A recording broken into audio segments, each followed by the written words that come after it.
민사소송법 제1편 총칙. 제1조 민사소송의 이상과 신의성실의 원칙. 제1항. 법원은 소송 절차가 공정하고 신속하며 경제적으로 진행되도록 노력하여야 한다. 제2항. 당사자와 소송관계인은 신의에 따라 성실하게 소송을 수행하여야 한다. 제2조 보통재판적. 소는 피고의 보통재판적이 있는 곳에 법원이 관할한다. 제3조 사람의 보통재판적. 사람의 보통재판적은 그의 주소에 따라 정한다. 다만 대한민국에 주소가 없거나 주소를 알 수 없는 경우에는 거소에 따라 정하고, 거소가 일정하지 아니하거나 거소도 알 수 없으면 마지막 주소에 따라 정한다. 제4조 대사공사 등의 보통재판적.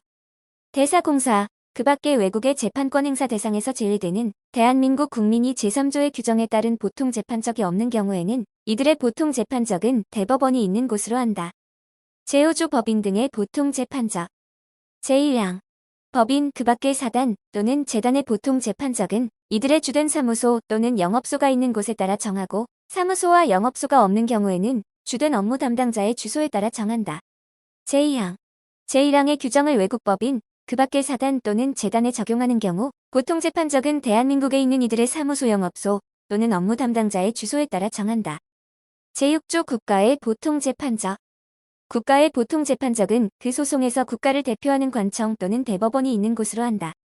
제7조 근무지의 특별재판적. 사무소 또는 영업소에 계속하여 근무하는 사람에 대하여 소를 제기하는 경우에는 그 사무소 또는 영업소가 있는 곳을 관할하는 법원에 제기할 수 있다. 제8조 거소지 또는 의무이행지의 특별재판적. 재산권에 관한 소를 제기하는 경우에는 거소지 또는 의무이행지의 법원에 제기할 수 있다. 제9조 어음수표 지급지의 특별재판적. 어음수표에 관한 소를 제기하는 경우에는 지급지의 법원에 제기할 수 있다. 제10조 선원군인 군무원에 대한 특별재판적. 제1항. 선원에 대하여 재산권에 관한 소를 제기하는 경우에는 선적이 있는 곳에 법원에 제기할 수 있다. 제2항. 군인 군무원에 대하여 재산권에 관한 소를 제기하는 경우에는 군사용 청사가 있는 곳 또는 군용 선박의 선적이 있는 곳에 법원에 제기할 수 있다. 제11조 재산이 있는 곳에 특별재판적. 대한민국에 주소가 없는 사람 또는 주소를 알 수 없는 사람에 대하여 재산권에 관한 소를 제기하는 경우에는 청구의 목적 또는 담보의 목적이나 압류할 수 있는 피고의 재산이 있는 곳에 법원에 제기할 수 있다. 제12조 사무소 영업소가 있는 곳에 특별재판적. 사무소 또는 영업소가 있는 사람에 대하여 그 사무소 또는 영업소의 업무와 관련이 있는 소를 제기하는 경우에는 그 사무소 또는 영업소가 있는 곳에 법원에 제기할 수 있다. 제13조 선적이 있는 곳에 특별재판적. 선박 또는 항해에 관한 일로 선박 소유자, 그 밖의 선박 이용자에 대하여 소를 제기하는 경우에는 선적이 있는 곳에 법원에 제기할 수 있다. 제14조 선박이 있는 곳에 특별재판적.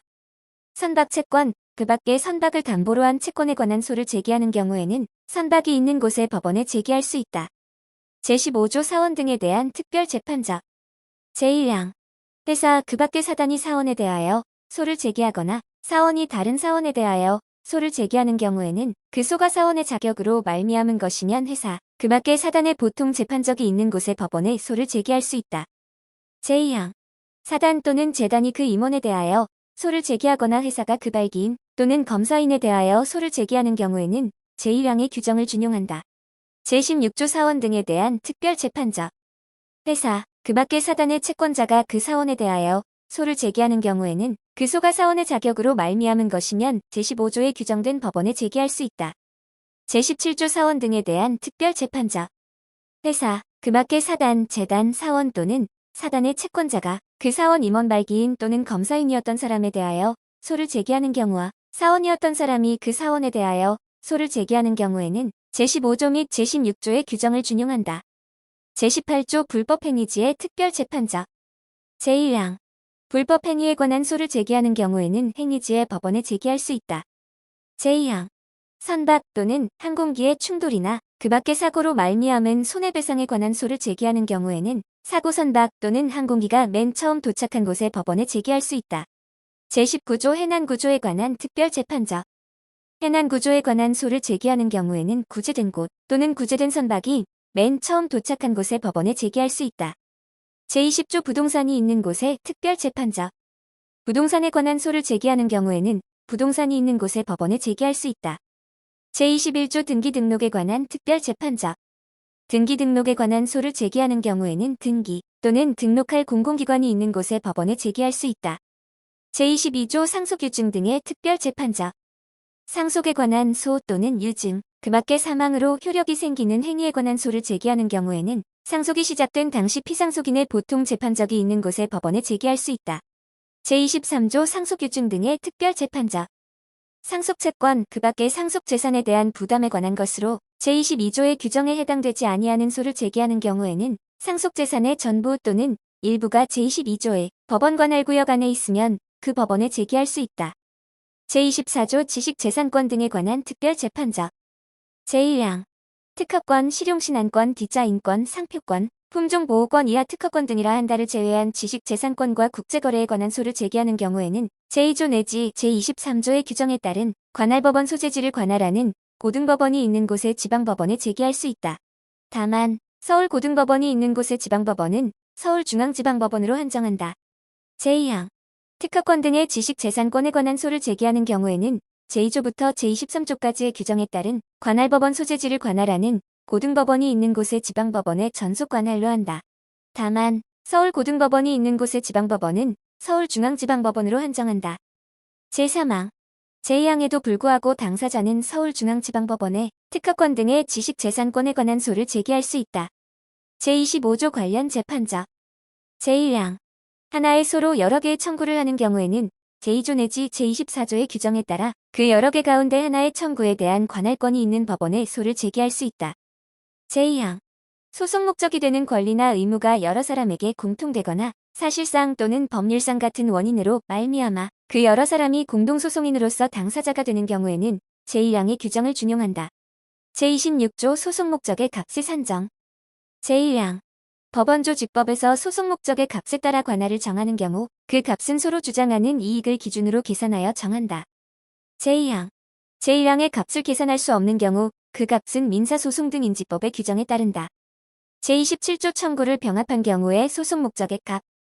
제1항 하나의 소로 여러 개의 청구를 하는 경우에는 그 여러 청구의 값을 모두 합하여 소송 목적의 값을 정한다. 제2항 과실 손해배상 위약금, 위약금 또는 비용의 청구가 소송의 부대 목적이 되는 경우에는 그 값은 소송 목적의 값에 넣지 아니한다. 제28조 관할의 지정. 제1항 다음 각 호 가운데 어느 하나에 해당하면 관계된 법원과 공통되는 바로 위의 상급법원이 그 관계된 법원 또는 당사자의 신청에 따라 결정으로 관할법원을 정한다. 제1호 관할법원이 재판권을 법률상 또는 사실상 행사할 수 없는 때. 제2호 법원의 관할구역이 분명하지 아니한 때. 제2항 제1항의 결정에 대하여는 불복할 수 없다. 제29조 합의관할. 제1항 당사자는 합의로 제1심 관할법원을 정할 수 있다. 제2항 제1항의 합의는 일정한 법률관계로 말미암은 소에 관하여 서면으로 하야 한다. 제30조 변론관할. 피고가 제1심 법원에서 관할 위반이라고 항변하지 아니하고 본안에 대하여 변론하거나 변론 준비 기일에서 진술하면 그 법원은 관할권을 가진다. 제31조 전속 관할에 따른 제외.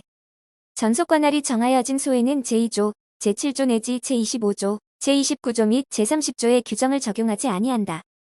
제32조 관할에 관한 직권조사.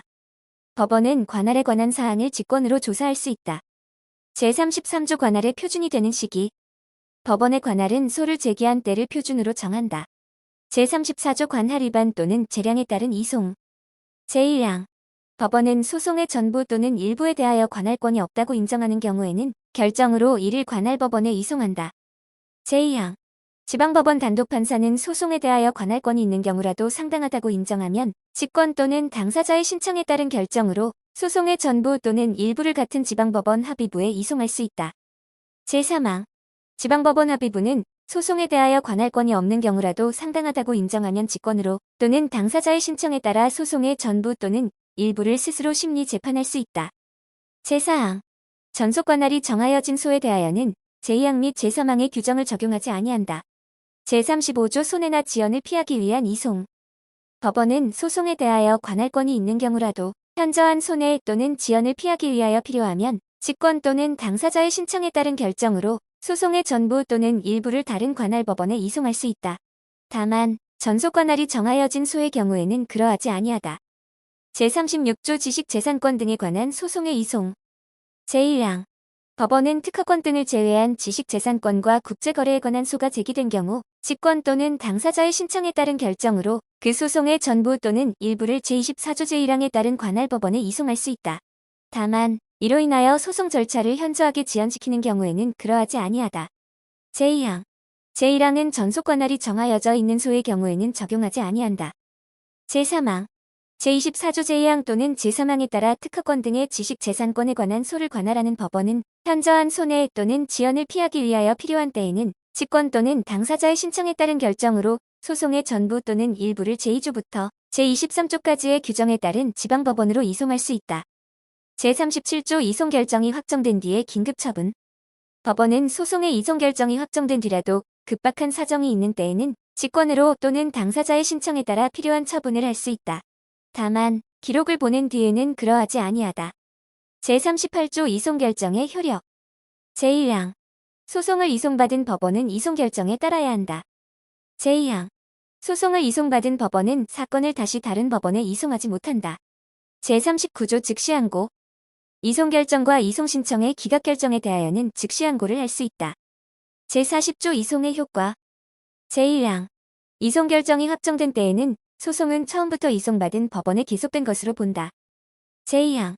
제1항의 경우에는 이송 결정을 한 법원의 법원서 기관 법원사무관 법원주사 또는 법원주사고 이하 법원사무관 등이라 한다는 그 결정의 정본을 소송 기록에 붙여 이송받을 법원에 보내야 한다. 제41조 제척의 이유. 법관은 다음 각호 가운데 어느 하나에 해당하면 직무집행에서 제척된다. 제1호. 법관 또는 그 배우자나 배우자이었던 사람이 사건의 당사자가 되거나 사건의 당사자와 공동권리자 공동의무자 또는 상환의무자의 관계에 있는 때. 제2호. 법관이 당사자와 친족의 관계에 있거나 그러한 관계에 있었을 때. 제3호. 법관이 사건에 관하여 증언이나 감정을 하였을 때. 제4호. 법관이 사건 당사자의 대리인이었거나 대리인이 된 때. 제5호. 법관이 불복 사건의 이전 심급의 재판에 관여하였을 때. 다만 다른 법원의 촉탁에 따라 그 직무를 수행한 경우에는 그러하지 아니하다. 제42조 제척의 재판. 법원은 제척의 이유가 있는 때에는 직권으로 또는 당사자의 신청에 따라 제척의 재판을 한다. 제43조 당사자의 기피권. 제1항. 당사자는 법관에게 공정한 재판을 기대하기 어려운 사정이 있는 때에는 기피 신청을 할 수 있다. 제2항. 당사자가 법관을 기피할 이유가 있다는 것을 알면서도 본안에 관하여 변론하거나 변론 준비 기일에서 진술을 한 경우에는 기피 신청을 하지 못한다. 제44조 제척과 기피 신청의 방식. 제1항. 합의부의 법관에 대한 제척 또는 기피는 그 합의부의 수명법관 수탁판사 또는 단독판사에 대한 제척 또는 기피는 그 법관에게 이유를 밝혀 신청하여야 한다. 제2항. 제척 또는 기피하는 이유와 소명 방법은 신청한 날부터 3일 이내에 서면으로 제출하여야 한다. 제45조 제척 또는 기피 신청의 각하 등. 제1항. 제척 또는 기피 신청이 제44조의 규정에 어긋나거나 소송의 지연을 목적으로 하는 것이 분명한 경우에는 신청을 받은 법원 또는 법관은 결정으로 이를 각하한다. 제2항. 제척 또는 기피를 당한 법관은 제1항의 경우를 제외하고는 바로 제척 또는 기피 신청에 대한 의견서를 제출하여야 한다. 제46조 제척 또는 기피 신청에 대한 재판. 제1항. 제척 또는 기피 신청에 대한 재판은 그 신청을 받은 법관의 소속 법원, 합의부에서 결정으로 하여야 한다. 제2항. 제척 또는 기피 신청을 받은 법관은 제1항의 재판에 관여하지 못한다. 다만 의견을 진술할 수 있다. 제3항. 제척 또는 기피 신청을 받은 법관의 소속 법원이 합의부를 구성하지 못하는 경우에는 바로 위의 상급 법원이 결정하여야 한다. 제47조 불복 신청. 제1항. 제척 또는 기피 신청에 정당한 이유가 있다는 결정에 대하여는 불복할 수 없다. 제2항. 제45조 제1항의 각하 결정 또는 제척이나 기피 신청이 이유 없다는 결정에 대하여는 즉시 항고를 할 수 있다. 제3항. 제45조 제1항의 각하 결정에 대한 즉시 항고는 집행정지의 효력을 가지지 아니한다. 제48조 소송 절차의 정지. 법원은 제척 또는 기피 신청이 있는 경우에는 그 재판이 확정될 때까지 소송 절차를 정지하여야 한다. 다만 제척 또는 기피 신청이 각하된 경우 또는 종국 판결을 선고하거나 긴급을 요하는 행위를 하는 경우에는 그러하지 아니하다. 제49조 법관의 회피. 법관은 제41조 또는 제43조의 사유가 있는 경우에는 감독권이 있는 법원의 허가를 받아 회피할 수 있다. 제50조 법원사무관 등에 대한 제척기피 회피. 제1항 법원사무관 등에 대하여는 이 절의 규정을 준용한다. 제2항 제1항의 법원사무관 등에 대한 제척 또는 기피의 재판은 그가 속한 법원이 결정으로 하여야 한다. 제51조 당사자 능력, 소송 능력 등에 대한 원칙. 당사자 능력, 소송 능력, 소송 무능력자의 법정 대리와 소송 행위에 필요한 권한의 수여는 이 법에 특별한 규정이 없으면 민법, 그 밖의 법률에 따른다. 제52조 법인이 아닌 사단 등의 당사자 능력. 법인이 아닌 사단이나 재단은 대표자 또는 관리인이 있는 경우에는 그 사단이나 재단의 이름으로 당사자가 될 수 있다. 제53조 선정 당사자. 제1항 공동의 이해관계를 가진 여러 사람이 제52조의 규정에 해당되지 아니하는 경우에는 이들은 그 가운데에서 모두를 위하여 당사자가 될 한 사람 또는 여러 사람을 선정하거나 이를 바꿀 수 있다.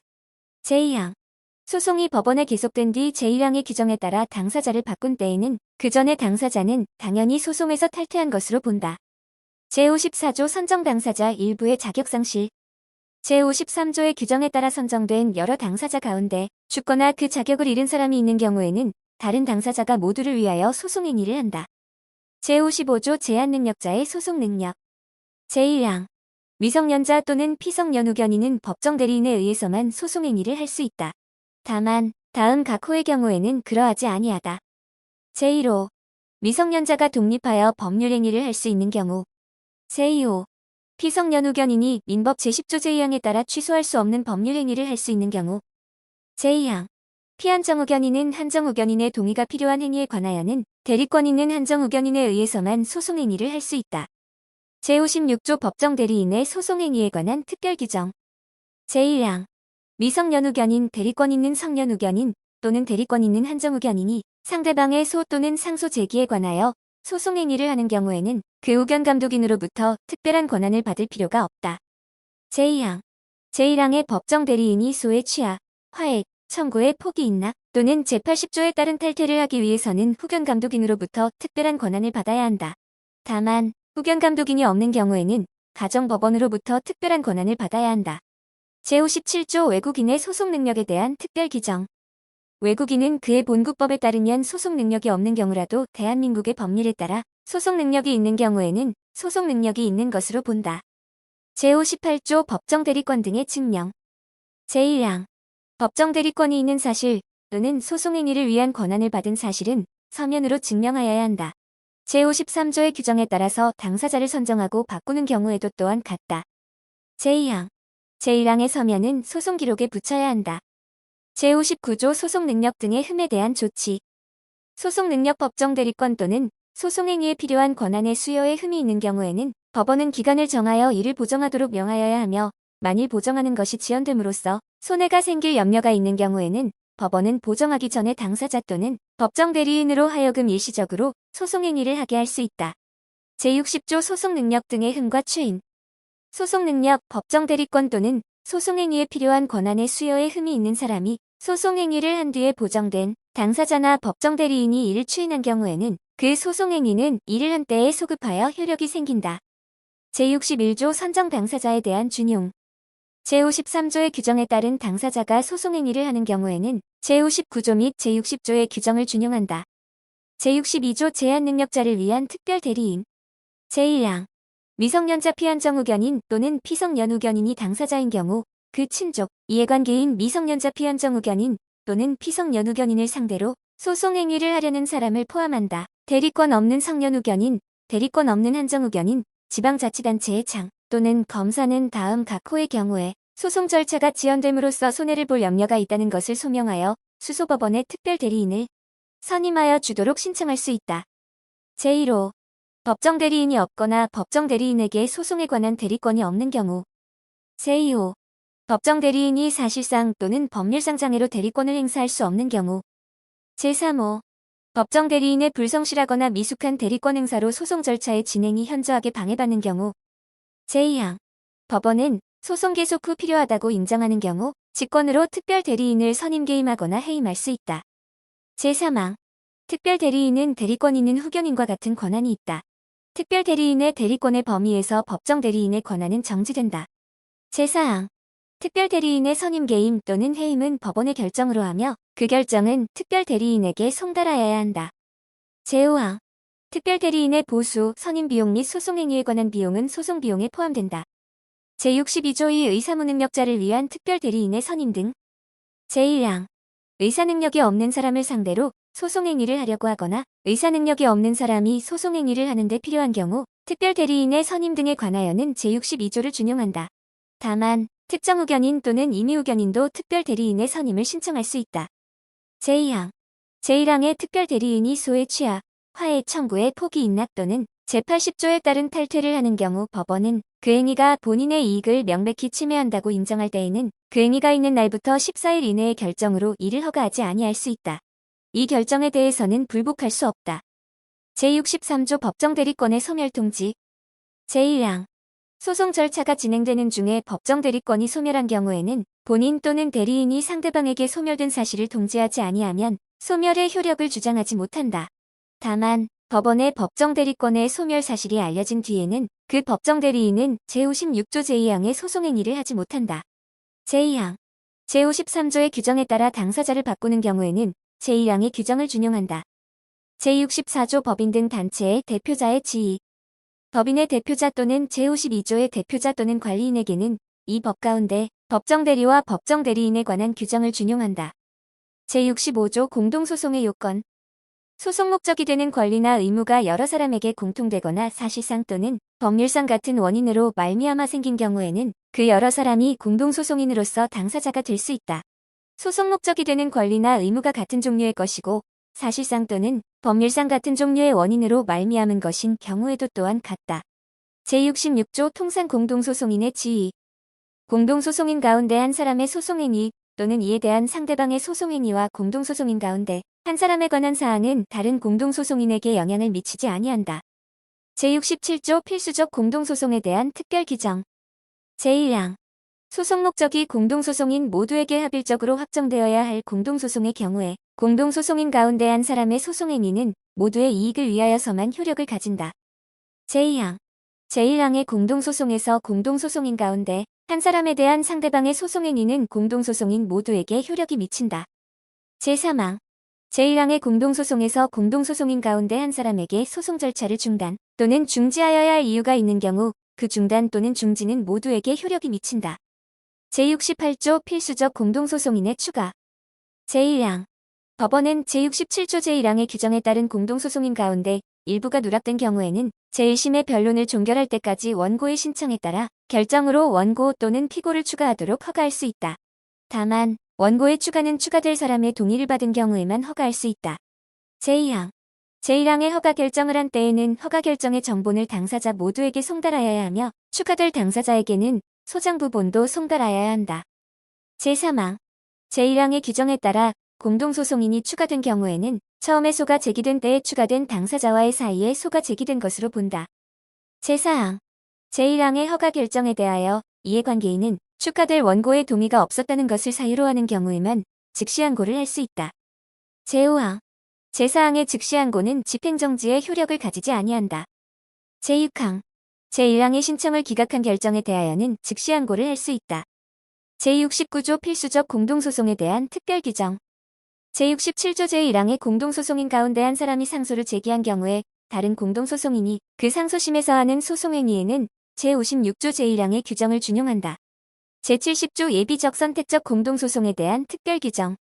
제1항 공동소송인 가운데 일부의 청구가 다른 공동소송인의 청구와 법률상 양립할 수 없거나 공동소송인 가운데 일부에 대한 청구가 다른 공동소송인에 대한 청구와 법률상 양립할 수 없는 경우에는 제67조 내지 제69조를 준용한다. 다만 청구의 포기 인락, 화해 및 소의 취하의 경우에는 그러하지 아니하다. 제2항 제1항의 소송에서는 모든 공동소송인에 관한 청구에 대하여 판결을 하여야 한다.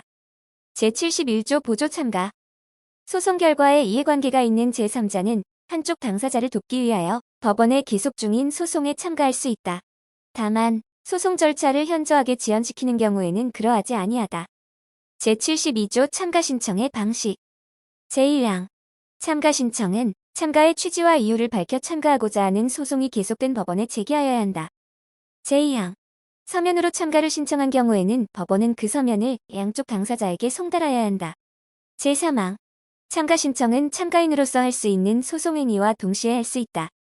제73조 참가 허가 여부에 대한 재판. 제1항. 당사자가 참가에 대하여 이의를 신청한 때에는 참가인은 참가의 이유를 소명하여야 하며 법원은 참가를 허가할 것인지 아닌지를 결정하여야 한다. 제2항. 법원은 직권으로 참가인에게 참가의 이유를 소명하도록 명할 수 있으며 참가의 이유가 있다고 인정되지 아니하는 때에는 참가를 허가하지 아니하는 결정을 하여야 한다. 제3항.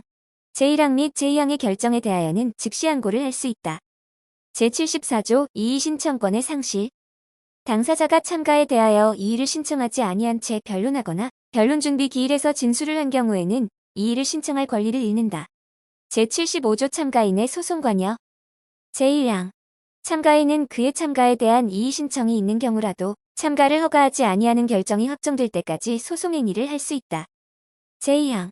당사자가 참가인의 소송행위를 원용한 경우에는 참가를 허가하지 아니하는 결정이 확정되어도 그 소송행위는 효력을 가진다. 제76조 참가인의 소송행위. 제1항. 참가인은 소송에 관하여 공격방어이의 상소, 그 밖의 모든 소송행위를 할 수 있다. 다만 참가할 때의 소송의 진행 정도에 따라 할 수 없는 소송행위는 그러하지 아니하다. 제2항. 참가인의 소송행위가 피참가인의 소송행위에 어긋나는 경우에는 그 참가인의 소송행위는 효력을 가지지 아니한다. 제77조 참가인에 대한 재판의 효력. 재판은 다음 각호 가운데 어느 하나에 해당하지 아니하면 참가인에게도 그 효력이 미친다. 제1호. 제76조의 규정에 따라 참가인이 소송행위를 할 수 없거나 그 소송행위가 효력을 가지지 아니하는 때. 제2호. 피참가인이 참가인의 소송행위를 방해한 때. 제3호. 피참가인이 참가인이 할 수 없는 소송행위를 고의나 과실로 하지 아니한 때. 제78조 공동소송적 보조 참가. 재판의 효력이 참가인에게도 미치는 경우에는 그 참가인과 피참가인에 대하여 제67조 및 제69조를 준용한다. 제79조 독립당사자 참가. 제1항. 소송 목적의 전부나 일부가 자기의 권리라고 주장하거나 소송 결과에 따라 권리가 침해된다고 주장하는 제3자는 당사자의 양쪽 또는 한쪽을 상대방으로 하여 당사자로서 소송에 참가할 수 있다. 제2항. 제1항의 경우에는 제67조 및 제72조의 규정을 준용한다. 제80조 독립당사자 참가 소송에서의 탈퇴. 제79조의 규정에 따라 자기의 권리를 주장하기 위하여 소송에 참가한 사람이 있는 경우 그가 참가하기 전에 원고나 피고는 상대방의 승낙을 받아 소송에서 탈퇴할 수 있다. 다만 판결은 탈퇴한 당사자에 대하여도 그 효력이 미친다. 제81조 승계인의 소송 참가. 소송이 법원에 계속되어 있는 동안에 제3자가 소송 목적인 권리 또는 의무의 전부나 일부를 승계하였다고 주장하며 제79조의 규정에 따라 소송에 참가한 경우 그 참가는 소송이 법원에 처음 계속된 때에 소급하여 시효의 중단 또는 법률상 기간 준수에 효력이 생긴다. 제82조 승계인의 소송 인수. 제1항. 소송이 법원에 계속되어 있는 동안에 제3자가 소송 목적인 권리 또는 의무의 전부나 일부를 승계한 때에는 법원은 당사자의 신청에 따라 그 제3자로 하여금 소송을 인수하게 할 수 있다. 제2항. 법원은 제1항의 규정에 따른 결정을 할 때에는 당사자와 제3자를 신문하여야 한다. 제3항. 제1항의 소송 인수의 경우에는 제80조의 규정 가운데 탈퇴 및 판결의 효력에 관한 것과 제81조의 규정 가운데 참가의 효력에 관한 것을 준용한다. 제83조 공동소송 참가. 제1항. 소송 목적이 한쪽 당사자와 제3자에게 합일적으로 확정되어야 할 경우 그 제3자는 공동소송인으로 소송에 참가할 수 있다. 제2항. 제1항의 경우에는 제72조의 규정을 준용한다. 제84조 소송고지의 요건. 제1항. 소송이 법원에 계속된 때에는 당사자는 참가할 수 있는 제3자에게 소송고지를 할 수 있다. 제2항. 소송고지를 받은 사람은 다시 소송고지를 할 수 있다. 제85조 소송고지의 방식. 제1항. 소송고지를 위하여서는 그 이유와 소송의 진행 정도를 적은 서면을 법원에 제출해야 한다. 제2항. 제1항의 서면은 상대방에게 송달해야 한다. 제86조 소송고지의 효과. 소송고지를 받은 사람이 참가하지 아니한 경우라도 제77조의 규정을 적용할 때에는 참가할 수 있었을 때에 참가한 것으로 본다. 제87조 소송대리인의 자격. 법률에 따라 재판상 행위를 할 수 있는 대리인 외에는 변호사가 아니면 소송대리인이 될 수 없다. 제88조 소송대리인의 자격의 예외. 제1항. 단독 판사가 심리 재판하는 사건 가운데 그 소송 목적의 값이 일정한 금액 이하인 사건에서 당사자와 밀접한 생활관계를 맺고 있고 일정한 범위 안에 친족 관계에 있는 사람 또는 당사자와 고용계약 등으로 그 사건에 관한 통상 사무를 처리 보조하여 오는 등 일정한 관계에 있는 사람이 법원의 허가를 받은 때에는 제87조를 적용하지 아니한다. 제2항 제1항의 규정에 따라 법원의 허가를 받을 수 있는 사건의 범위, 대리인의 자격 등에 관한 구체적인 사항은 대법원 규칙으로 정한다. 제3항 법원은 언제든지 제1항의 허가를 취소할 수 있다. 제89조 소송대리권의 증명 제1항 소송대리인의 권한은 서면으로 증명하여야 한다. 제2항 제1항의 서면이 사문서인 경우에는 법원은 공증인, 그 밖에 공증 업무를 보는 사람 이하 공증사무소라 한다의 인증을 받도록 소송대리인에게 명할 수 있다. 제3항 당사자가 말로 소송대리인을 선임하고 법원 사무관 등이 조서에 그 진술을 적어 놓은 경우에는 제1항 및 제2항의 규정을 적용하지 아니한다. 제90조 소송대리권의 범위 제1항 소송대리인은 위임을 받은 사건에 대하여 반소 참가 강제 집행과 압류 가처분에 관한 소송행위 등 일체의 소송행위와 변제의 영수를 할 수 있다. 제2항 소송대리인은 다음 각 호의 사항에 대하여는 특별한 권한을 따로 받아야 한다. 제1호 반소의 제기 제2호 소의 취하, 화해, 청구의 포기 인락 또는 제80조의 규정에 따른 탈퇴 제3호 상소의 제기 또는 취하 제4호 대리인의 선임 제91조 소송대리권의 제한 소송대리권은 제한하지 못한다. 다만 변호사가 아닌 소송대리인에 대하여는 그러하지 아니하다. 제92조 법률에 의한 소송대리인의 권한 법률에 의하여 재판상 행위를 할 수 있는 대리인의 권한에는 제90조와 제91조의 규정을 적용하지 아니한다. 제93조 개별 대리의 원칙 제1항 여러 소송대리인이 있는 때에는 각자가 당사자를 대리한다. 제2항 당사자가 제1항의 규정에 어긋나는 약정을 한 경우 그 약정은 효력을 가지지 못한다. 제94조 당사자의 경정권 소송대리인의 사실상 진술은 당사자가 이를 곧 취소하거나 경정한 때에는 그 효력을 잃는다. 제95조 소송대리권이 소멸되지 아니하는 경우 다음 각 호 가운데 어느 하나에 해당하더라도 소송대리권은 소멸되지 아니한다. 제1호 당사자의 사망 또는 소송 능력의 상실 제2호 당사자인 법인의 합병에 의한 소멸 제3호 당사자인 수탁자의 신탁 임무의 종료 제4호 법정 대리인의 사망, 소송 능력의 상실 또는 대리권의 소멸 변경 제96조 소송 대리권이 소멸되지 아니하는 경우 제1항 일정한 자격에 의하여 자기의 이름으로 남을 위하여 소송 당사자가 된 사람에게 소송 대리인이 있는 경우에 그 소송 대리인의 대리권은 당사자가 자격을 잃더라도 소멸되지 아니한다. 제2항 제53조의 규정에 따라 선정된 당사자가 그 자격을 잃은 경우에는 제1항의 규정을 준용한다. 제97조 법정대리인에 관한 규정의 준용 소송대리인에게는 제58조 제2항 제59조 제60조 및 제63조의 규정을 준용한다. 제98조 소송비용 부담의 원칙 소송비용은 패소한 당사자가 부담한다. 제99조 원칙에 대한 예의 법원은 사정에 따라 승소한 당사자로 하여금 그 권리를 늘리거나 지키는 데 필요하지 아니한 행위로 말미암은 소송비용 또는 상대방의 권리를 늘리거나 지키는 데 필요한 행위로 말미암은 소송비용의 전부나 일부를 부담하게 할 수 있다. 제100조 원칙에 대한 예의 당사자가 적당한 시기에 공격이나 방어의 방법을 제출하지 아니하였거나 기일이나 기간의 준수를 게을리하였거나 그 밖에 당사자가 책임져야 할 사유로 소송이 지연된 때에는 법원은 지연됨으로 말미암은 소송비용의 전부나 일부를 승소한 당사자에게 부담하게 할 수 있다. 제101조 일부 패소의 경우 일부 패소의 경우에 당사자들이 부담할 소송비용은 법원이 정한다. 다만 사정에 따라 한쪽 당사자에게 소송비용의 전부를 부담하게 할 수 있다. 제102조 공동소송의 경우 제1항 공동소송인은 소송비용을 균등하게 부담한다. 다만 법원은 사정에 따라 공동소송인에게 소송비용을 연대하여 부담하게 하거나 다른 방법으로 부담하게 할 수 있다. 제2항 제1항의 규정에 불구하고 법원은 권리를 늘리거나 지키는 데 필요하지 아니한 행위로 생긴 소송비용은 그 행위를 한 당사자에게 부담하게 할 수 있다. 제103조 참가소송의 경우 참가소송 비용에 대한 참가인과 상대방 사이의 부담과 참가 이의신청의 소송 비용에 대한 참가인과 이의신청, 당사자 사이의 부담에 대하여는 제98조 내지 제102조의 규정을 준용한다. 제104조 각심급의 소송 비용의 재판 법원은 사건을 완결하는 재판에서 직권으로 그 신급의 소송 비용 전부에 대하여 재판하여야 한다. 다만 사정에 따라 사건의 일부나 중간의 다툼에 관한 재판에서 그 비용에 대한 재판을 할 수 있다.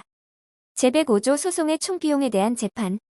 상급법원이 본안의 재판을 바꾸는 경우 또는 사건을 환송받거나 이송받은 법원이 그 사건을 완결하는 재판을 하는 경우에는 소송의 총 비용에 대하여 재판하여야 한다. 제106조 화해한 경우의 비용 부담. 당사자가 법원에서 화해한 경우 제231조의 경우를 포함한다. 화해 비용과 소송 비용의 부담에 대하여 특별히 정한 바가 없으면 그 비용은 당사자들이 각자 부담한다. 제107조 제3자의 비용 상환. 제1항 법정 대리인, 소송 대리인, 법원 사무관 등이나 집행관이 고의 또는 중대한 과실로 쓸데없는 비용을 지급하게 한 경우에는 수소법원은 직권으로 또는 당사자의 신청에 따라 그에게 비용을 갚도록 명할 수 있다. 제2항 법정 대리인 또는 소송 대리인으로서 소송행위를 한 사람이 그 대리권 또는 소송행위에 필요한 권한을 받았음을 증명하지 못하거나 추인을 받지 못한 경우에 그 소송행위로 말미암아 발생한 소송 비용에 대하여는 제1항의 규정을 준용한다. 제3항 제1항 및 제2항의 결정에 대하여는 즉시 항고를 할 수 있다. 제108조 무권대리인의 비용 부담. 제107조 제2항의 경우에 소가 각하된 경우에는 소송 비용은 그 소송행위를 한 대리인이 부담한다. 제109조 변호사의 보수와 소송 비용. 제1항 소송을 대리한 변호사에게 당사자가 지급하였거나 지급할 보수는 대법원 규칙이 정하는 금액의 범위 안에서 소송 비용으로 인정한다. 제2항 제1항의 소송 비용을 계산할 때에는 여러 변호사가 소송을 대리하였더라도 한 변호사가 대리한 것으로 본다. 제110조 소송 비용액의 확정 결정. 제1항 소송 비용의 부담을 정하는 재판에서 그 액수가 정하여지지 아니한 경우에 제1심 법원은 그 재판이 확정되거나 소송 비용 부담에 재판이 집행력을 갖게 된 후에 당사자의 신청을 받아 결정으로 그 소송 비용액을 확정한다. 제2항 제1항의 확정 결정을 신청할 때에는 비용계산서, 그 등본과 비용액을 소명하는 데 필요한 서면을 제출하여야 한다. 제3항 제1항의 결정에 대하여는 즉시 항고를 할 수 있다. 제111조 상대방에 대한 최고. 제1항 법원은 소송 비용액을 결정하기 전에 상대방에게 비용계산서의 등본을 교부하고 이에 대한 진술을 할 것과 일정한 기간 이내에 비용계산서와 비용액을 소명하는 데 필요한 서면을 제출할 것을 최고화해야 한다. 제2항 상대방이 제1항의 서면을 기간 이내에 제출하지 아니한 때에는 법원은 신청인의 비용에 대하여서만 결정할 수 있다. 다만 상대방도 제110조 제1항의 확정 결정을 신청할 수 있다. 제112조 부담 비용의 상계. 법원이 소송 비용을 결정하는 경우에 당사자들이 부담할 비용은 대등한 금액에서 상계된 것으로 본다. 다만 제111조 제2항의 경우에는 그러하지 아니하다. 제113조 화해한 경우의 비용액 확정. 제1항 제106조의 경우에 당사자가 소송 비용 부담의 원칙만을 정하고 그 액수를 정하지 아니한 때에는 법원은 당사자의 신청에 따라 결정으로 그 액수를 정하여야 한다. 제2항 제1항의 경우에는 제110조 제2항 제3항 제111조 및 제112조의 규정을 준용한다. 제114조 소송이 재판에 의하지 아니하고 끝난 경우. 제1항 제113조의 경우 외에 소송이 재판에 의하지 아니하고 끝나거나 참가 또는 이에 대한 이의 신청이 취하된 경우에는 법원은 당사자의 신청에 따라 결정으로 소송 비용의 액수를 정하고 이를 부담하도록 명하여야 한다. 제2항 제1항의 경우에는 제98조 내지 제103조, 제110조 제2항 제3항, 제111조 및 제112조의 규정을 준용한다. 제115조 법원 사무관 등에 의한 계산. 제110조 제1항의 신청이 있는 때에는 법원은 법원 사무관 등에게 소송 비용액을 계산하게 하여야 한다. 제116조 비용의 예납. 제1항 비용을 필요로 하는 소송행위에 대하여 법원은 당사자에게 그 비용을 미리 내게 할 수 있다. 제2항 비용을 미리 내지 아니하는 때에는 법원은 그 소송행위를 하지 아니할 수 있다. 제117조 담보 제공 의무. 제1항 원고가 대한민국의 주소 사무소와 영업소를 두지 아니한 때 또는 소장 준비서면 그 밖의 소송 기록에 의하여 청구가 이유 없음이 명백한 때 등 소송 비용에 대한 담보 제공이 필요하다고 판단되는 경우에 피고의 신청이 있으면 법원은 원고에게 소송 비용에 대한 담보를 제공하도록 명하여야 한다. 담보가 부족한 경우에도 또한 같다. 제2항 제1항의 경우에 법원은 직권으로 원고에게 소송 비용에 대한 담보를 제공하도록 명할 수 있다. 제3항 청구의 일부에 대하여 다툼이 없는 경우에는 그 액수가 담보로 충분하면 제1항의 규정을 적용하지 아니한다. 제118조 소송의 응함으로 말미암은 신청권의 상실. 담보를 제공할 사유가 있다는 것을 알고도 피고가 본안에 관하여 변론하거나 변론 준비 기일에서 진술한 경우에는 담보 제공을 신청하지 못한다. 제119조 피고의 거부권.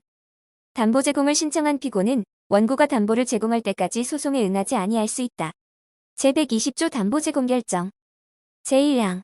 법원은 담보를 제공하도록 명하는 결정에서 담보액과 담보 제공의 기간을 정하여야 한다. 제2항. 담보액은 피고가 각 심급에서 지출할 비용의 총액을 표준으로 하여 정하여야 한다. 제121조 불복 신청. 담보 제공 신청에 관한 결정에 대하여는 즉시 항고를 할 수 있다. 제122조 담보 제공 방식. 담보의 제공은 금전 또는 법원이 인정하는 유가증권을 공탁하거나 대법원 규칙이 정하는 바에 따라 지급을 보증하겠다는 위탁계약을 맺은 문서를 제출하는 방법으로 한다. 다만 당사자들 사이에 특별한 약정이 있으면 그에 따른다. 제123조 담보물에 대한 피고의 권리. 피고는 소송 비용에 관하여 제122조의 규정에 따른 담보물에 대하여 질권자와 동일한 권리를 가진다. 제124조 담보를 제공하지 아니한 효과. 담보를 제공하여야 할 기간 이내에 원고가 이를 제공하지 아니하는 때에는 법원은 변론 없이 판결로 소를 각하할 수 있다. 다만 판결하기 전에 담보를 제공한 때에는 그러하지 아니하다. 제125조 담보의 취소. 제1항. 담보 제공자가 담보하여야 할 사유가 소멸되었음을 증명하면서 취소 신청을 하면 법원은 담보 취소 결정을 하여야 한다. 제2항. 담보 제공자가 담보 취소에 대한 담보 권리자의 동의를 받았음을 증명한 때에도 제1항과 같다. 제3항. 소송이 완결된 뒤 담보 제공자가 신청하면 법원은 담보 권리자에게 일정한 기간 이내에 그 권리를 행사하도록 최고하고 담보 권리자가 그 행사를 하지 아니하는 때에는 담보 취소에 대하여 동의한 것으로 본다. 제4항. 제1항과 제2항의 규정에 따른 결정에 대하여는 즉시 항고를 할 수 있다. 제126조 담보물 변경. 법원은 담보 제공자의 신청에 따라 결정으로 공탁한 담보물을 바꾸도록 명할 수 있다. 다만 당사자가 계약에 의하여 공탁한 담보물을 다른 담보로 바꾸겠다고 신청한 때에는 그에 따른다. 제127조 준용 규정. 다른 법률에 따른 소재기에 관하여 제공되는 담보에는 제119조, 제120조 제1항, 제121조 내지 제126조의 규정을 준용한다. 제128조 구조의 요건. 제1항. 법원은 소송 비용을 지출할 자금 능력이 부족한 사람의 신청에 따라 또는 직권으로 소송 구조를 할 수 있다. 다만 패소할 것이 분명한 경우에는 그러하지 아니하다. 제2항. 제1항 단서에 해당하는 경우 같은 항본문에 따른 소송 구조 신청에 필요한 소송 비용과 제133조에 따른 불복 신청에 필요한 소송 비용에 대하여도 소송 구조를 하지 아니한다. 제3항. 제1항의 신청인은 구조의 사유를 소명하여야 한다. 제4항. 소송 구조에 대한 재판은 소송 기록을 보관하고 있는 법원이 한다. 제5항. 제1항에서 정한 소송 구조 요건의 구체적인 내용과 소송 구조 절차에 관하여 상세한 사항은 대법원 규칙으로 정한다. 제129조 구조의 객관적 범위. 제1항. 소송과 강제 집행에 대한 소송 구조의 범위는 다음 각호와 같다. 다만 법원은 상당한 이유가 있는 때에는 다음 각호 가운데 일부에 대한 소송 구조를 할 수 있다. 제1호. 재판 비용의 납입 유예. 제2호. 변호사 및 집행관의 보수와 체당금의 지급 유예. 제3호. 소송 비용의 담보 면제. 제4호. 대법원 규칙이 정하는 그 밖의 비용의 유예나 면제. 제2항. 제1항 제2호의 경우에는 변호사나 집행관이 보수를 받지 못하면 국고에서 상당한 금액을 지급한다. 제130조 구조 효력의 주관적 범위. 제1항. 소송 구조는 이를 받은 사람에게만 효력이 미친다. 제2항. 법원은 소송 승계인에게 미루어둔 비용의 납입을 명할 수 있다.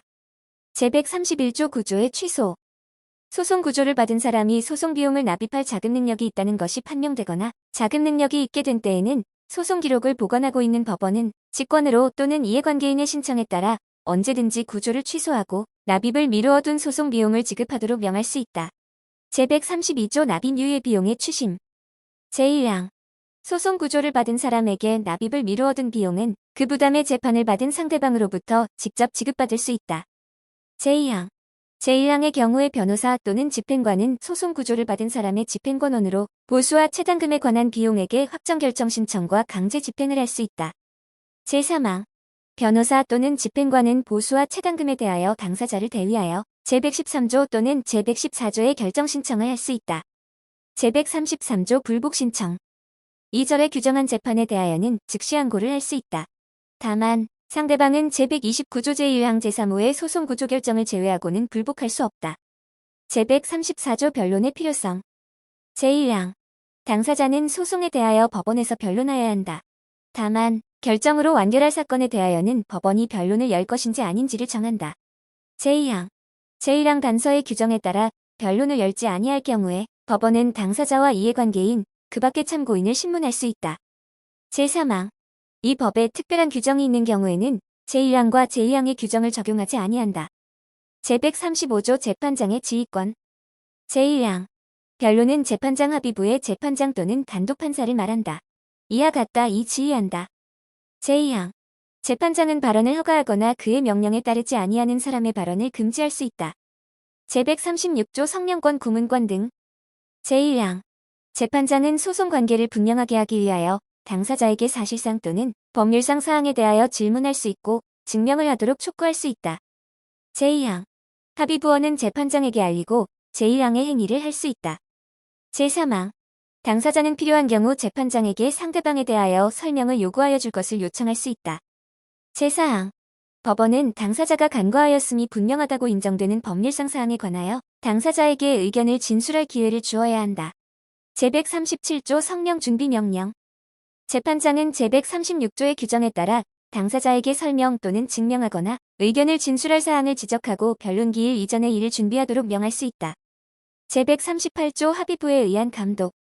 당사자가 변론의 지휘에 관한 재판장의 명령 또는 제136조 및 제137조의 규정에 따른 재판장이나 합의부원의 조치에 대하여 이의를 신청한 때에는 법원은 결정으로 그 이의 신청에 대하여 재판한다. 제139조 수명법관의 지정 및 촉탁. 제1항. 수명법관으로 하여금 그 직무를 수행하게 하고자 할 경우에는 재판장이 그 판사를 지정한다. 제2항. 법원이 하는 촉탁은 특별한 규정이 없으면 재판장이 한다. 제140조 법원의 성명처분. 제1항. 법원은 소송 관계를 분명하게 하기 위하여 다음 각호의 처분을 할 수 있다. 제1호. 당사자 본인 또는 그 법정 대리인에게 출석하도록 명하는 일. 제2호. 소송 서류 또는 소송에 인용한 문서, 그 밖의 물건으로서 당사자가 가지고 있는 것을 제출하게 하는 일. 제3호. 당사자 또는 제3자가 제출한 문서, 그 밖의 물건을 법원에 유치하는 일. 제4호. 검증을 하고 감정을 명하는 일. 제5호. 필요한 조사를 촉탁하는 일. 제2항. 제1항의 검증 감정과 조사의 촉탁에는 이 법의 증거 조사에 관한 규정을 준용한다. 제141조 변론의 제한 분리 병합. 법원은 변론의 제한 분리 또는 병합을 명하거나 그 명령을 취소할 수 있다. 제142조 변론의 재개. 법원은 종결된 변론을 다시 열도록 명할 수 있다. 제143조 통역. 제1항. 변론에 참여하는 사람이 우리말을 하지 못하거나 듣거나 말하는 데 장애가 있으면 통역인에게 통역하게 하여야 한다. 다만 위와 같은 장애가 있는 사람에게는 문자로 질문하거나 진술하게 할 수 있다. 제2항. 통역인에게는 이 법의 감정인에 관한 규정을 준용한다. 제143조 2 진술보조. 제1항. 질병, 장애, 연령, 그 밖의 사유로 인한 정신적 신체적 제약으로 소송관계를 분명하게 하기 위하여 필요한 진술을 하기 어려운 당사자는 법원의 허가를 받아 진술을 도와주는 사람과 함께 출석하여 진술할 수 있다. 제2항. 법원은 언제든지 제1항의 허가를 취소할 수 있다. 제3항. 제1항 및 제2항에 따른 진술보조인의 자격 및 소송상 지위와 역할, 법원의 허가 요건 절차 등 허가 및 취소에 관한 사항은 대법원 규칙으로 정한다. 제144조 변론 능력이 없는 사람에 대한 조치. 제1항. 법원은 소송관계를 분명하게 하기 위하여 필요한 진술을 할 수 없는 당사자 또는 대리인의 진술을 금지하고 변론을 계속할 새 기일을 정할 수 있다. 제2항. 제1항의 규정에 따라 진술을 금지하는 경우에 필요하다고 인정하면 법원은 변호사를 선임하도록 명할 수 있다. 제3항. 제1항 또는 제2항의 규정에 따라 대리인에게 진술을 금지하거나 변호사를 선임하도록 명하였을 때에는 본인에게 그 취지를 통지하여야 한다. 제4항. 소호 또는 상소를 제기한 사람이 제2항의 규정에 따른 명령을 받고도 제1항의 새 기일까지 변호사를 선임하지 아니한 때에는 법원은 결정으로 소호 또는 상소를 각하할 수 있다. 제5항. 제4항의 결정에 대하여는 즉시 항고를 할 수 있다. 제145조 화해의 권고. 제1항. 법원은 소송의 정도와 관계없이 화해를 권고하거나 수명법관 또는 수탁판사로 하여금 권고하게 할 수 있다. 제2항. 제1항의 경우에 법원 수명법관 또는 수탁판사는 당사자 본인이나 그 법정 대리인의 출석을 명할 수 있다. 제146조 적시제출주의 공격 또는 방어의 방법은 소송의 정도에 따라 적절한 시기에 제출하여야 한다. 제147조 제출기간의 제한. 제1항 재판장은 당사자의 의견을 들어 한쪽 또는 양쪽 당사자에 대하여 특정한 사항에 관하여 주장을 제출하거나 증거를 신청할 기간을 정할 수 있다. 제2항 당사자가 제1항의 기간을 넘긴 때에는 주장을 제출하거나 증거를 신청할 수 없다. 다만 당사자가 정당한 사유로 그 기간 이내에 제출 또는 신청하지 못하였다는 것을 소명한 경우에는 그러하지 아니하다.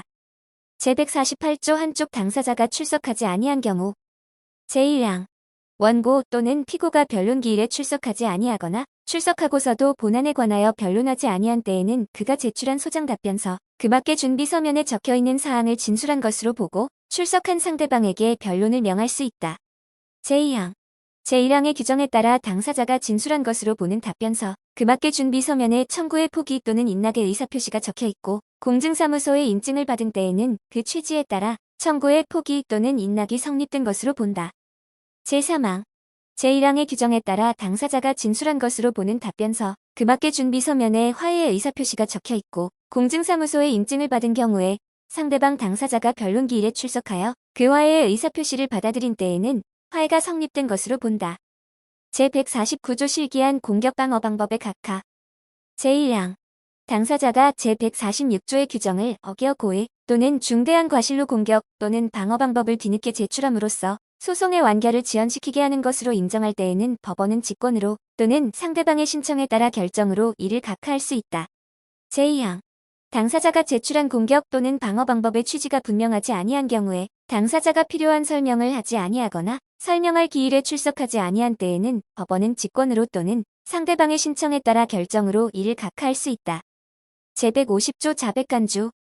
제1항 당사자가 변론에서 상대방이 주장하는 사실을 명백히 다투지 아니한 때에는 그 사실을 자백한 것으로 본다.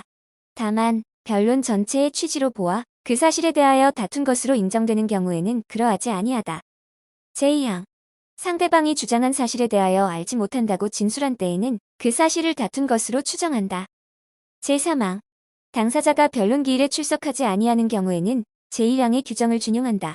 다만 공시송달의 방법으로 기일 통지서를 송달받은 당사자가 출석하지 아니한 경우에는 그러하지 아니하다. 제151조 소송 절차에 관한 이의권. 당사자는 소송 절차에 관한 규정에 어긋난 것임을 알거나 알 수 있었을 경우에 바로 이의를 제기하지 아니하면 그 권리를 잃는다. 다만 그 권리가 포기할 수 없는 것인 때에는 그러하지 아니하다. 제152조 변론조서의 작성. 제1항 법원사무관 등은 변론 기일에 참여하여 기일마다 조서를 작성하여야 한다. 다만 변론을 녹음하거나 속기하는 경우 그 밖에 이에 준하는 특별한 사정이 있는 경우에는 법원사무관 등을 참여시키지 아니하고 변론 기일을 열 수 있다. 제2항 재판장은 필요하다고 인정하는 경우 법원사무관 등을 참여시키지 아니하고 변론 기일 및 변론 준비 기일 외의 기일을 열 수 있다. 제3항 제1항 단서 및 제2항의 경우에는 법원사무관 등은 그 기일이 끝난 뒤에 재판장의 설명에 따라 조서를 작성하고 그 취지를 덧붙여 적어야 한다. 제153조 형식적 기재사항. 조서에는 법원사무관 등이 다음 각호의 사항을 적고 재판장과 법원사무관 등이 기명날인 또는 서명한다. 다만 재판장이 기명날인 또는 서명할 수 없는 사유가 있는 때에는 합의부원이 그 사유를 적은 뒤에 기명날인 또는 서명하며 법관 모두가 기명날인 또는 서명할 수 없는 사유가 있는 때에는 법원사무관 등이 그 사유를 적는다. 제1호 사건의 표시. 제2호 법관과 법원사무관 등의 성명. 제3호 출석한 검사의 성명. 제4호 출석한 당사자 대리인 통역인과 출석하지 아니한 당사자의 성명. 제5호 변론의 날짜와 장소.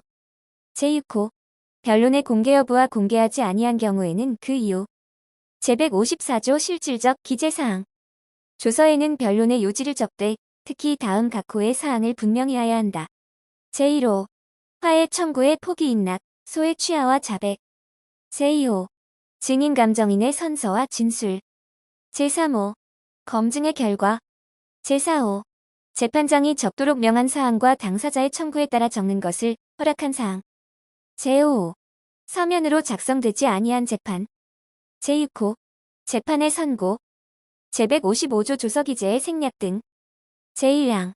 조서에 적을 사항은 대법원 규칙이 정하는 바에 따라 생략할 수 있다. 다만 당사자의 이의가 있으면 그러하지 아니하다. 제2항. 변론 방식에 관한 규정의 준수, 화액, 청구의 폭이 있나? 소의 취하와 자백에 대하여는 제1항 본문의 규정을 적용하지 아니한다. 제156조 서면 등의 인용 첨부. 조서에는 서면, 사진 그 밖의 법원이 적당하다고 인정한 것을 인용하고 소송 기록에 붙여 이를 조서의 일부로 삼을 수 있다. 제157조 관계인의 조서 낭독 등 청구권. 조서는 관계인이 신청하면 그에게 읽어주거나 보여주어야 한다. 제158조 조서의 증명력. 변론 방식에 관한 규정이 지켜졌다는 것은 조서로만 증명할 수 있다. 다만 조서가 없어진 때에는 그러하지 아니하다. 제159조 변론의 속기와 녹음. 제1항.